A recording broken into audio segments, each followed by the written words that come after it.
eka päivä beachillä. Kelit lämpeni vähän, joten nyt kelpaa. Tultiin just kouluporukan kanssa Venice Beachille ja täällä on sellainen 25 lämmintä ja ihan törkeen makea keli. Huomenna alkaa koulu, joten ootan sitä tosi innoissaan. Ihan törkeen nätti ollut tähän mennessä. Aika paljon kaiken näköistä asioiden järjestelyä edelleen, treeni jonkin verran. Täällä on ihmisiä älyttömästi, kun on sunnuntai ja vapaa päivä. Tultiin tosiaan kouluporukalla tänne, jätkät on lähes just surppaamaan.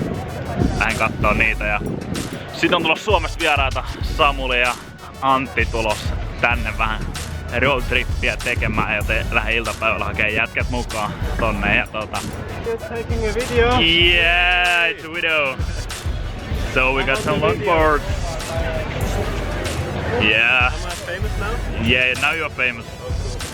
Famous in Finland? Yeah, famous in Finland. He's a surfing master.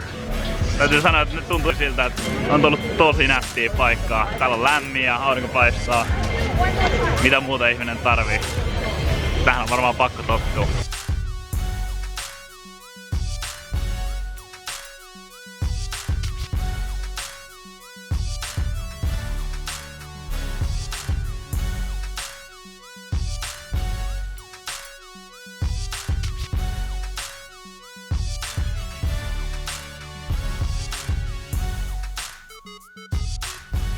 Pikkuhiljaa alkaa päästä jo kiinnittää, että miten täällä hommat toimii. Ei ole enää ihan niin hukassa. Kaikkien systeemien kanssa alkaa löytyä ruokakaupat ja muutkin vastaavat, mitä arkea tarvii. Kämppäkin on pikkuhiljaa jo asuttavassa kunnossa, paitsi sänky puuttuu. Sellaista täällä sunnuntaina.